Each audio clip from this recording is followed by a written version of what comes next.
네, 5월 7일 멤버십 라이브 파트 3 이어가도록 하겠습니다.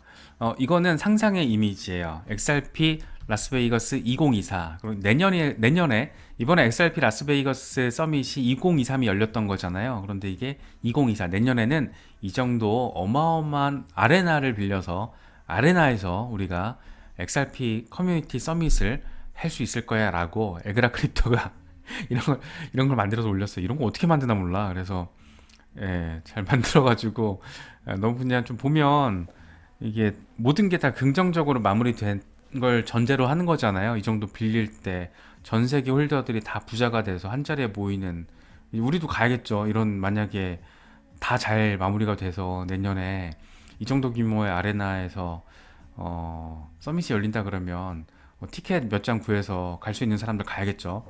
예. 아무튼 그래서 2024년도에는 이 정도 아레나를 빌려서 이런 데서 서밋을 해야 된다라는 어떤 희망사항이 담긴 이미지가 좀 인상 깊게 보여서 가져와 봤습니다. 이번에 지금 라스베이거스에서 열린 지난 주말에 열린 컨벤션이 굉장히 그냥 핫하게 다뤄지고 있습니다. 뭐 브래드 갈링하우스, 존 디튼 이런 셀럽들 또 참석을 했고 무엇보다 이제 이렇게 직접적으로 다 모여서 오프라인에서 커뮤니티 XRP 커뮤니티 행사를 한 건 처음이라고 해요. 이렇게 리플 CEO가 직접 참여를 했으니까 더 의미 부여가 됐고 다들 보면 표정이 엄청 좋죠. 표정이 엄청 다 좋습니다. 그래서 또 브래드 갈링하우스 CEO가 사람들 앞에 놓고 우리는 이 게임에서 우승을 할 것이다. 그러니까 소송에서의 승소 가능성에 대한 어떤 확신 이런 것들을 다시 한번 직접적으로 또 이런 XRP 커뮤니티 서밋에서 이런 멘트를 직접적으로 리플 CEO가 날려주니까 이 자체가 그냥 이 한마디가 기사가 된 거예요. 이 한마디가 이 코인 전문, 크립토 전문 미디어에서는 그냥 우리가 이길 거야. 이 한마디가 지금 기사화가 된 겁니다.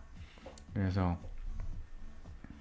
브래드 갈링하우스 CEO도 굉장히 좀 신이 많이 났더라고요. 그래서 소송 승소에 대한 자신감 이런 것들을 직접 밝히면서 XRP 커뮤니티를 격려한 걸로 이제 바라볼 수가 있는 뭐 그런 거였고 다 행사 끝나고 집에 가서도 또 트윗을 올렸어요. 되게 뭐 분위기 좋았죠. 화기애애하고 그래서 동지애가 놀라웠다. 이런 동지애는 확실히 달라. 트위터에서 느끼는 건 확실히 달라. 그러니까 트위터에서도 우리가 동지라는 건 알고 있었고 느끼고 있었지만 그런 거랑은 잽이 안 되지 리마커블 하지 뭐 이런 얘기를 해요. 그래서 이 커뮤니티가 있었고 팀 리플을 지지해 줬기 때문에 우리는 잘 싸울 수 있었고 그렇기 때문에 나는 정말 충분하게 그 감사의 마음을 너무 고마워서 그 너무 고마움을 다 표현하지 못했다 뭐 이런 얘기를 하고 있습니다. 네, 참 우리도 XRP 홀더로서 이런 거 바라보고 있으면 조금 뿌듯하기도 하고 지구 반대편에서는 이렇게 서로 모여서 굉장히 어려운 상황인데도 이렇게 커뮤니티의 힘을 구축하고 있다라는 게 오프라인에서 이렇게 물질적으로 약간 텐저블하잖아요. 느낌이 달라요. 이게 온라인 커뮤니티의 어떤 응집력과는 또 느낌을 다르게 주기 때문에 그런 것들이 또 느껴진다라는 점에서 좀 더 재미있게 바라볼 수 있는 부분이 아닐까 생각되기도 했습니다. 뭐 사실 이런 커뮤니티 응집력도 응집력인데 리플이 진짜 잘해주고 있죠. CBDC 경쟁기업 평가를 주니퍼 리서치라는 곳에서 했는데 15곳을 비교 평가했고 그 중에 1위 기업으로 리플이 선정이 됐습니다. 특히 이제 눈에 띄었던 게 2023년 우리가 이제 주목해서 바라보고 있는 분기점이 2025년 그리고 이제 2030년 이때를 분기점으로 해서 바라보고 있잖아요. 그때 이제 CBDC 시장에 전망을 했는데 이 숫자 자체가 꽤 이렇게 매력적이더라고요. 15곳을 평가를 했는데 뭐 많아요. 뭐 리플도 있고 마스터카드도 있고 R3도 있고 스텔라도 있고 많은데 코어에 지금 들어가 있는 게 리플이거든요. 그래서 1등 먹은 거죠. 모든 면에서 다 압도적이라는 겁니다. 그래서 이게 참 의미 있는 거는 마스터카드가 요즘 열심히 하고 있잖아요.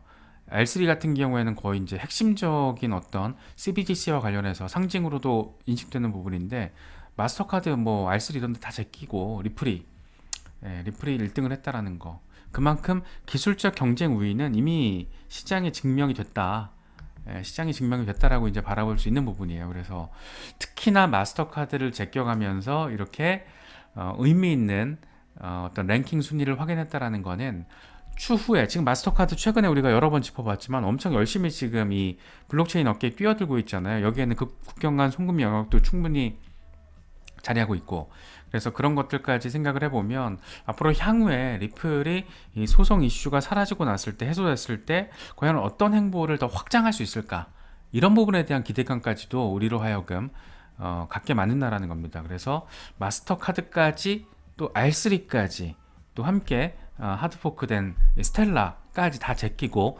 리플이 1등 먹었다. 예, 상당히 의미가 있습니다. 그래서 특히나 이제 CBDC의 거래 규모가 올해 이제 겨우 1억 달러 돌파가 예상된다고 해요. 이제 올해 겨우. 근데 2030년이 2130억 달러. 와, 그러니까 결국에는 이게 리플의 타겟 지점이 되는 거겠죠. 2130억 달러의 시장이 리플이 목표로 삼을 수 있는 이 최대치가 될 수 있는 거잖아요. 그래서 26만 %의 성장세가 예상된다. 네. 우리가 이제 흔히 가끔씩 이제 어디 강남, 뭐 청담동, 압구정 이런 데다가 뭐 10년, 20년 전에 빌딩 하나 사서 내진 세워서 뭐 최근에 팔아서 뭐 수백억의 차익을 남겼다. 뭐 기본적으로 투자 금액이 몇십억 단위죠. 그 사람들은. 근데 그게 뭐 100억, 200억의 차익을 남겼다. 뭐 이런 기사 우리가 한 번씩 보잖아요. 보통 근데 그 기간이 10년, 20년이에요. 10년, 20년. 그러니까 지금 액수를 보면 막 뭐, 와, 액수에 일단 너무 이렇게 우리가 집중하는 경우가 있는데 투자 기간이 10년, 20년이에요. 적어도 우리도 이런 CBDC 시장이 정말 전폭적인 확장성을 보일 것으로 예상되고 기대되고 있는 시간이 2030년, 최소 앞으로 7년 뒤입니다. 7년 뒤. 그러니까 이 어마어마한 시장의 성장세를 우리가 느끼기 위해서는 7년이라는 시간을 갈아 넣어야 된다. 라는 점도 우리가 좀 느낄 수가 있죠. 그래서 뭐 단순히 뭐 소송 잘 이기고 언제가 될지 또 모르잖아요. 지금 소송 결과를 기다리는 입장이니까 소송 결과가 잘 나와주고 그 이후에도 물론 시장 어떤 시세 반등이 나오겠지만 진짜 어떤 우아하는 어떤 시장이 형성되는 건 아직 멀었다.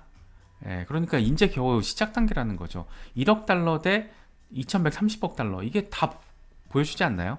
예, 이 숫자가 너무 되게 신기했어요. 아 진짜 26만 % 성장하는 거야? 이런 생각이 들어가지고 조금 재밌게 느껴지기도 했습니다. 일단 CBDC라는 게 그러니까 이 주니퍼 리서치의 얘기요. 주니퍼 리서치가 이런 얘기를 해요. CBDC를 국가별로 연결하는 게 의무사항이 될 것이다. 당연하죠. 위안화 CBDC와 중국의 위안화 CBDC와 러시아의 루블 CBDC가 연결되려면 중간에 뭐가 있어야 되잖아요.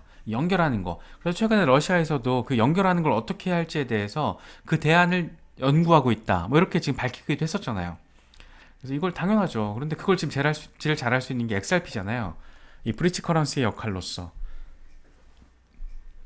XRP만한 경쟁력을 보여주고 있는 게 없기 때문에 이런 부분들도 참 우리로 하여금 기대하게 만드는 부분입니다. 리플은 스스로를 다른 통화들이잖아. 달러, 엔화, 유로화 다 각국의 통화를 다 연결시킬 수 있는 여기 써있잖아요. 그냥 Bridging the Gap 갭을 연결시키는데 어떻게 연결시키는 거냐면 혁신을 통해서 어떤 혁신? XRP, CBDC, 블록체인 혁신을 통해서 다 연결시킬 수 있어. 실시간으로.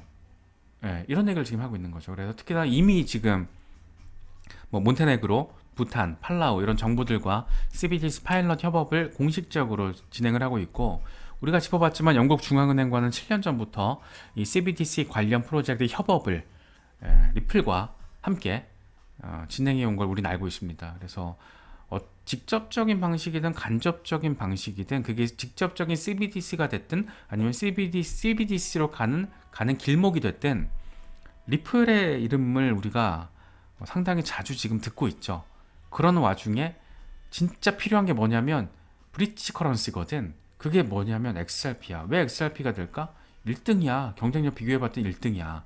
뭐 이런 얘기 하고 있는 겁니다. 그래서 주니퍼 리서치의 이번 결과는 여러모로 XRP 홀더들에게 있어서는 상당한 의미를 지니고 있다. 뭐 이런 부분들 다시 한번 생각해 보시면 좋을 것 같습니다.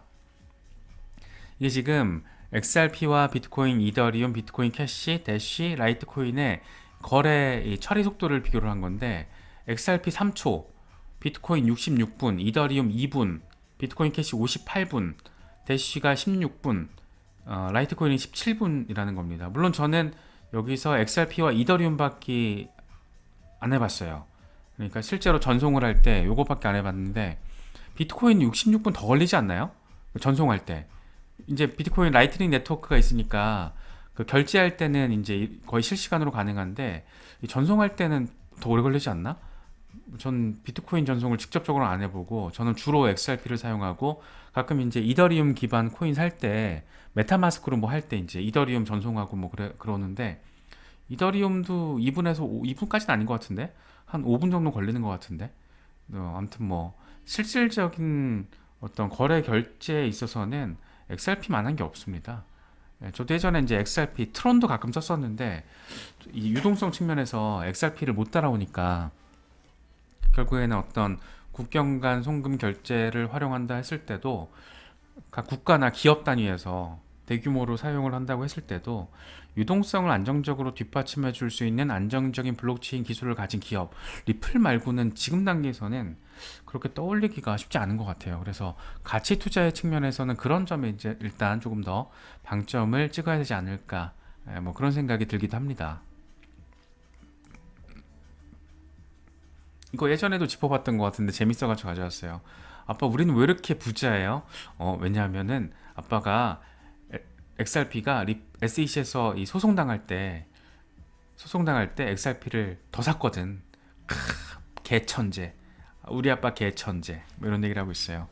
착한 부자님도 이랬죠. 착한 부자님도 SAC 소송당했을 때 그때 이제 떨어지는 칼날을 잡으셨었죠. 그 얘기가 참 인상 깊게 들렸는데 투자라는 게 그런 것 같아요. 이제 투자를 내가 산다. 일단 떨어지잖아요, 대부분. 떨어지고 그걸 인내했기 때문에 반등하고 익절할 때까지 인내를 했기 때문에 그 인내의 가치라는 거죠. 나의 익절의 규모는 인내의 가치라는 거죠. 그래서 꼭 마치 사람들이 이제 그러니까 우리가 다 그렇죠. 인간의 기본 심리가 내가 사면 다 올라야 될 것 같고 내가 사면 무조건 익절을 해야 될 것 같고 그런 어떤 근거 없는 이상한 생각을 하잖아요, 우리는. 근데 사실은 어떤 투자의 수익이라는 거는 그 어마어마한 어떤 그 마이너스 상황을 견뎌냈을 때 그거에 대한 보상이 아닐까 뭐 그런 생각도 이 이미지를 보면서 조금 생각이 났습니다.